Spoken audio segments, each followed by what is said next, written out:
Kali abiri mu munana zimaze okubanga ziyita ku ssaawa eno ey'omunana okyali mulabi mulungi nnyo owa programu eno Uganda Tukole nkyali director ne Kiwale bwe tukyatambulira ddala tukyakuba torch mu nsonga nga bwe zitambula bwe zigenda mu maaso mu ggwanga lyaffe erya Uganda naye njewe okwongera okubanga mbakubiriza nga Smart 24 TV mwongere okubanga mutugobera ku mikutu gyonna emigatta abantu Facebook, Instagram atera kwoteeka ne X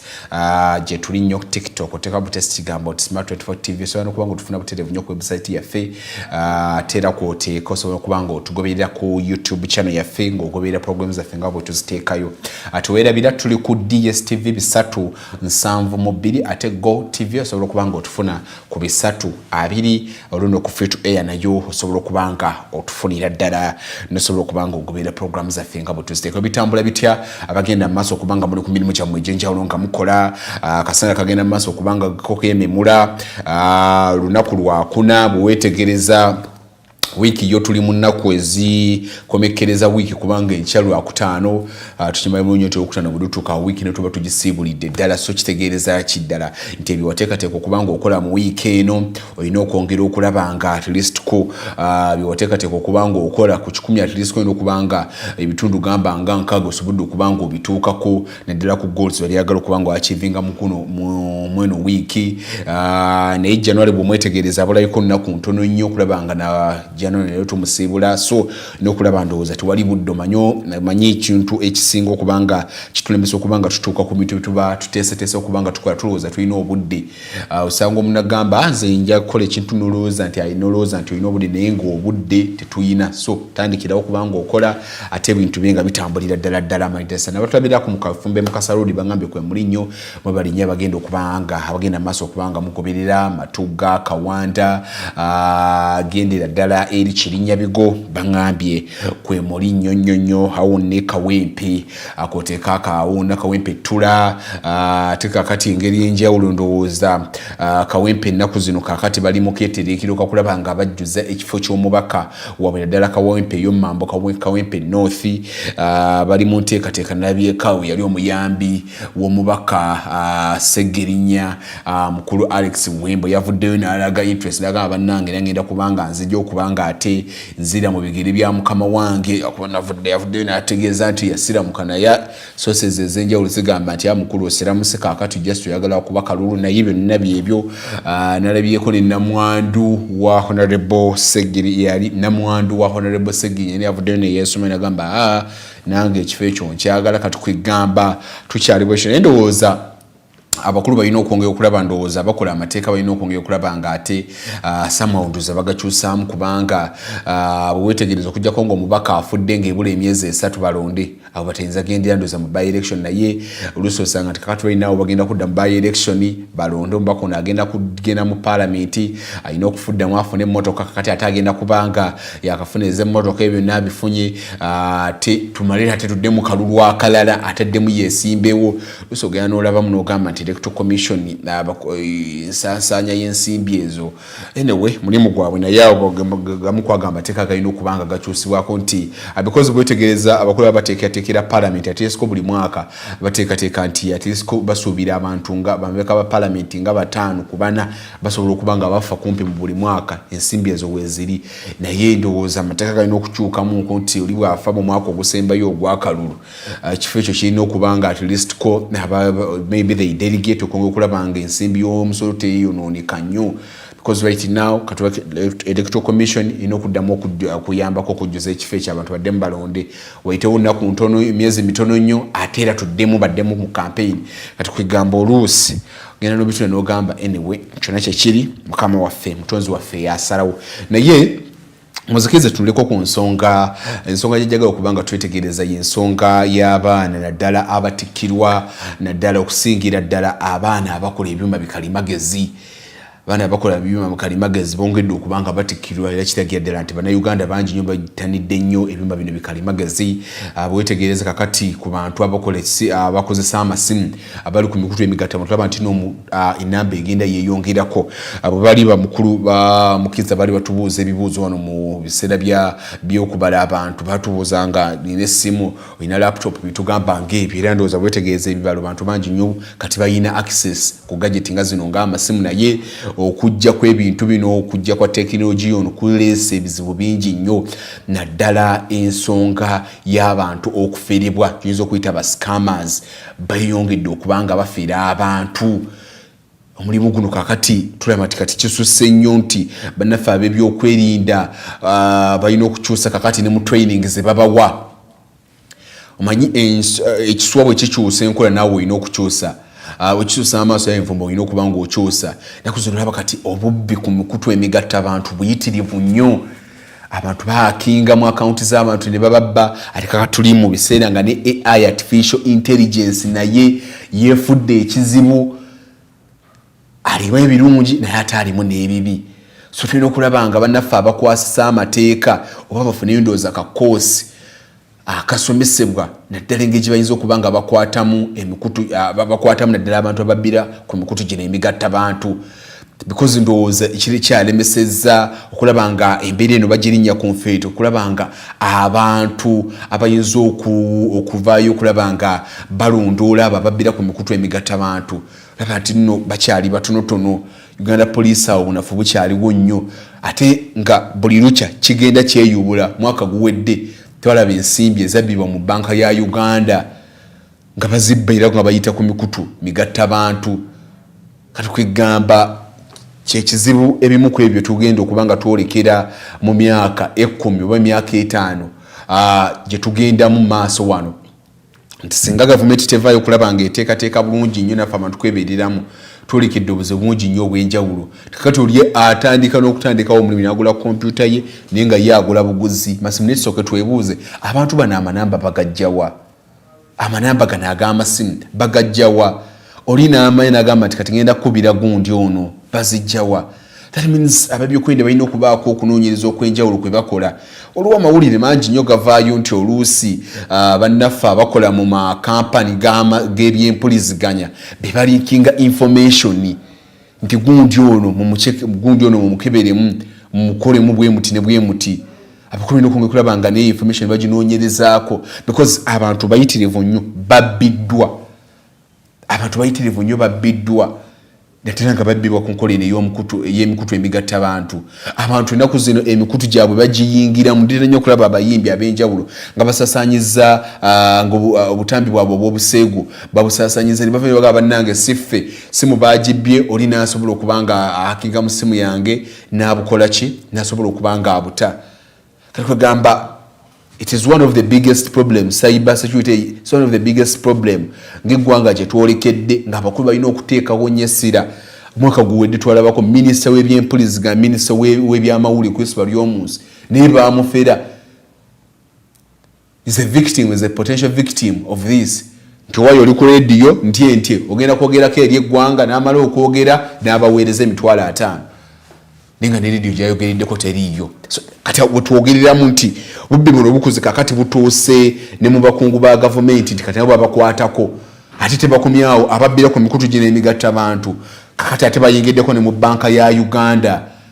ensimbi empitirivu ezibbibwa nonkubadde abakulu balioza batugamba balina ze bali kavalinze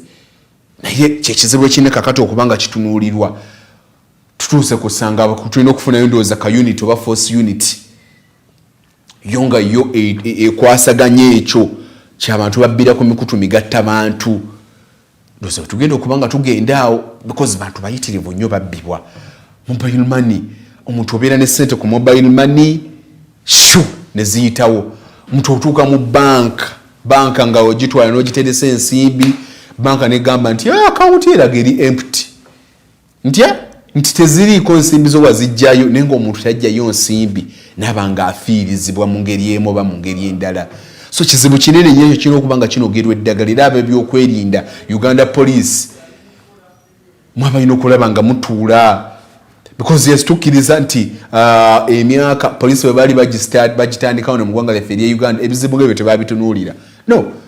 teri omu yalowooza nti no tekinologi ajja kujja bw'atyo abe nga ate afuukira abantu akabasa ng'enjoga ennaku zino bweri kati balinawo tukiina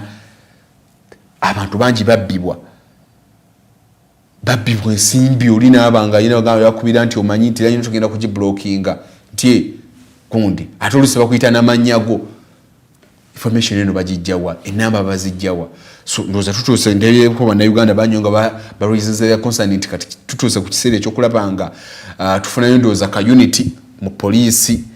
tufunayo ka unity nga ko katunuulira ate ekyo mukisa omulungi tulina abaana bakagaze munyu because wetegereza amawanga gamba nga agebulaaya ago bafuna benyini abantu abalwanyisa ebikuba naddala ebyokubbira ku mikutu emigattamantu baba benyini bantu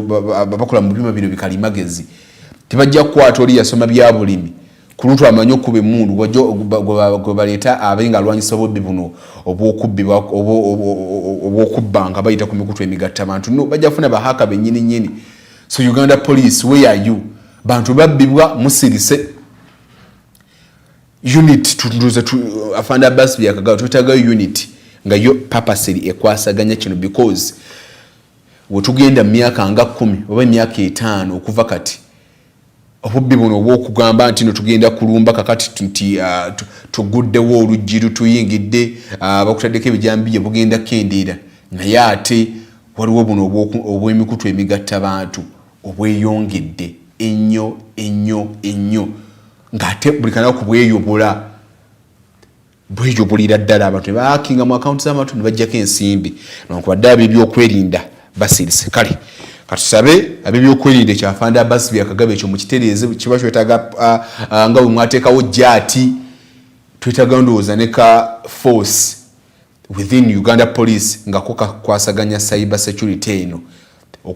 okubbira ku mikutu emigatta abantu tutwagala kugatta nnyo police tujuwe emirimu mingi nnyo tufune just ka unit k'abantu batonotono nga tezukasobola okubanga kalondoola because bwe tuta adopting a system eyo okulaba nga ababbi bano ababbira ku mikutu emigatta abantu nga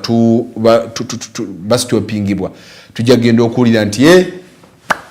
banka ya Uganda ensimbi zonna bazibbye tujja genda okuwulira nti sentinale gundi banka bwekiti bazibbye ensimbi kubanga obubbi kati bugenda busituka bugenda bukula buli olutatadde buli lunaku buli olutatadde bugenda bweyubula obwenkola eno ey'okubba nga bayita ku mikutu emigatta bantu kale ensonga endala gyenjaga okubanga tutunula olunaku luno olwaleero y'ensonga y'olutalo ate olubadde lugenda maaso mu luwannanda lw'e Gaza olutalo olwo nina amawulire amalungi nti ekiro ekyakeesezza olunaku luno olwaleero lwasobodde okubanga lukomekkerezebwa ndooza mu nnaku 5 ezisembyeyo mu bukulembeze bwa mukulu Joe Biden ng'akulembera eggwanga lino erya America. One of the achievements zasobodde okubanga atuukako kwe kulabanga olutalo luno wakati w'eggwanga lya Isirayiri kwoteeka n'eggwanga lya Palestine nga lukomerezebwa because wetegereza America yemu kwezi ensi zibadde zifinansinga zibadde ziteeka ensimbi empitirivu mu lutalo luno. Bwe wetegereza olutalo luno olubadde lugenda maaso mu lwannanda lw'e Gaza America econtributize kinene nnyo mu kubeezaawo olutalo luno through ng'ewa support eggwanga lya Isirayiri ate nga eyisa n'ebalirira negamba nti zino ensimbi tugenda kuziwa Isirayiri yeetaaseko newankubadde oli mukwano gwabwe wa kinywi naye ate ne tulaba nti ebikolwa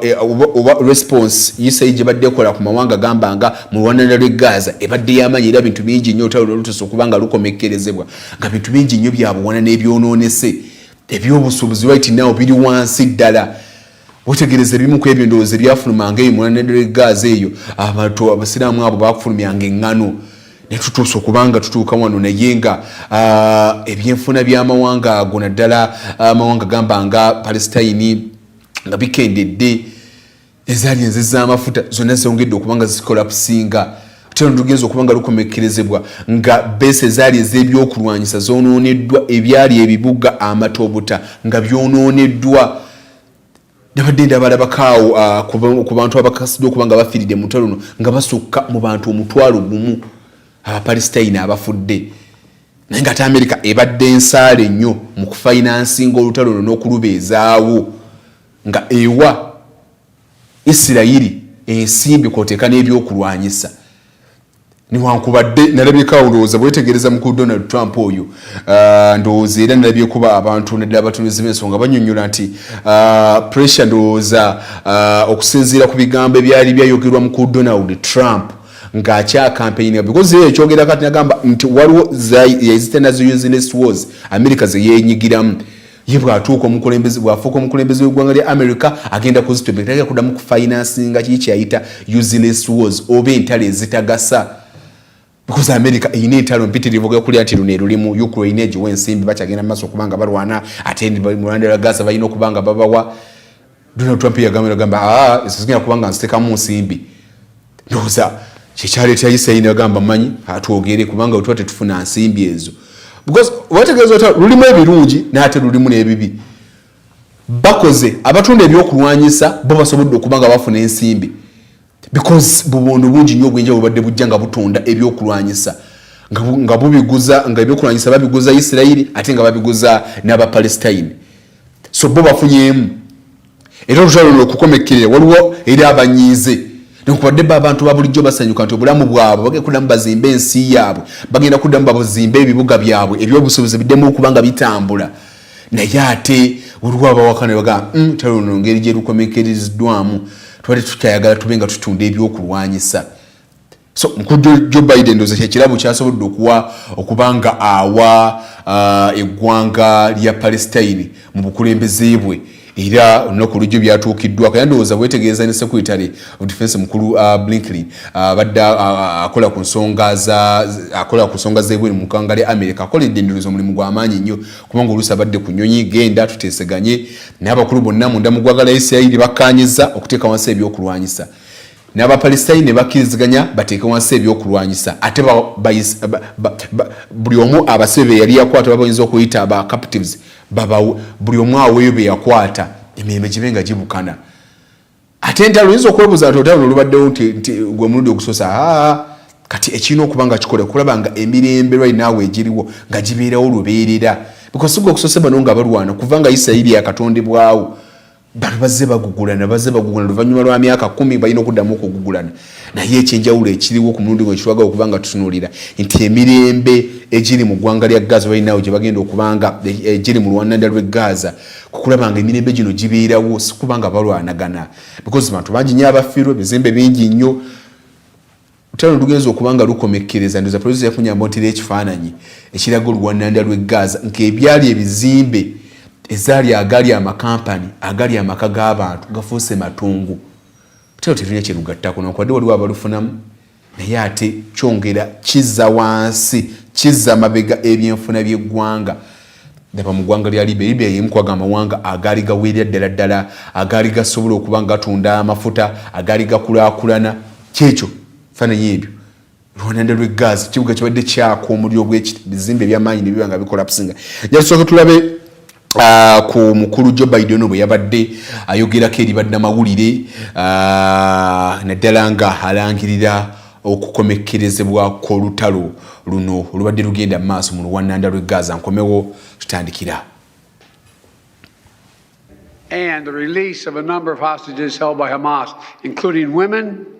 and elderly and the wounded, And I'm proud to say Americans will be part of that hostage release in phase 1 as well. And the Vice President and I cannot wait to welcome them home. In exchange, Israel released hundreds of Palestinian prisoners. And during phase 1, the Palestinians can also return to their neighborhoods in all the areas of Gaza. And the surge of humanitarian assistance into Gaza will begin. And the innocent people can have a greater access to these vital supplies. You know, during the next 6 weeks, Israel will negotiate the necessary arrangements to get phase 2, which is a permanent end of the war. Let me say it again, a permanent end of the war. There are a number of details to negotiate to move from phase 1 to phase 2, but the plan says if negotiations take longer than 6 weeks, the ceasefire will continue as long as the negotiations continue. I've spoken to the Emir of Kuwait and the President of Egypt, and we have pledged to make sure the negotiations will keep moving forward for as long as it takes. Then, when phase 2 begins, there will be an exchange for release of the remaining living hostages, including male soldiers, and all remaining Israeli forces will be withdrawn from Gaza. and the temporary ceasefire will become permanent. And finally, phase 3, any final remains of hostages who have been killed will be returned to their families, and a major reconstruction plan for Gaza will begin.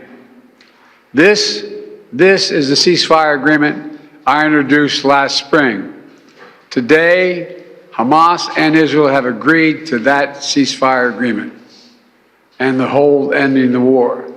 You know, those of you who have followed the negotiations can attest, the road to this deal has not been easy. I've worked in foreign policy for decades. This is one of the toughest negotiations I've ever experienced. And we reached this point because of the pressure that Israel built on Hamas, backed by the United States. Hamas's longtime leader, Sinwar, was killed. Hamas's strongest supporter, Iran, launched attacks on Israel. And those attacks failed after my administration organized a coalition of nations to stop them. And after I ordered the U.S. ships and planes to come to Israel's defense, we also shaped Israel's strong and calibrated response, destroying Iran's air defenses, but avoiding an escalatory cycle of an all-out war. The United States also organized a coalition of 20 countries to stand up to attacks by the Houthis, including their missile attacks in Israel. Then, Hezbollah, another of Hamas's strongest backers, was significantly weakened on the battlefield, and its leadership was destroyed. With our support, Israel negotiated a ceasefire with them, and after that, Lebanon finally elected a new president who's not beholden to Hezbollah, and he can begin a new chapter for the Lebanese people. All told, these developments in the region, which the United States helped to shape, changed the equation. And so now, the terror network that once protected and sustained Hamas is far weaker. Iran is weaker. Iran is weaker than it's been in decades. Hezbollah is badly degraded. And after more than 15 months of war, Hamas's senior leaders are dead. Thousands of Hamas fighters are dead. And the military formations have been destroyed. With nowhere to turn, Hamas finally agreed to releasing hostages. You know, there was no other way for this war to end than with a hostage deal. And I'm deeply satisfied this day has finally come, for the sake of the people of Israel and the families waiting in agony, and for the sake of the innocent people in Gaza who suffered unimaginable devastation because of the war. The Palestinian people have gone through hell. Too many innocent people have died. Too many communities have been destroyed. In this deal, the people of Gaza can finally recover and rebuild. They can look to a future without Hamas in power. You know, the Bible says, blessed are the peacemakers. Many peacemakers helped make this deal happen, including an extraordinary team of American diplomats who have worked nonstop for months to get this done. Secretary Blinken led the effort. Secretary Jake Sullivan, National Security Advisor Jake Sullivan, Bill Burns, John Feiner, Brett McGurk, Amos Hochstein, and the Vice President worked relentlessly as we worked to deliver this deal. I'd also note this deal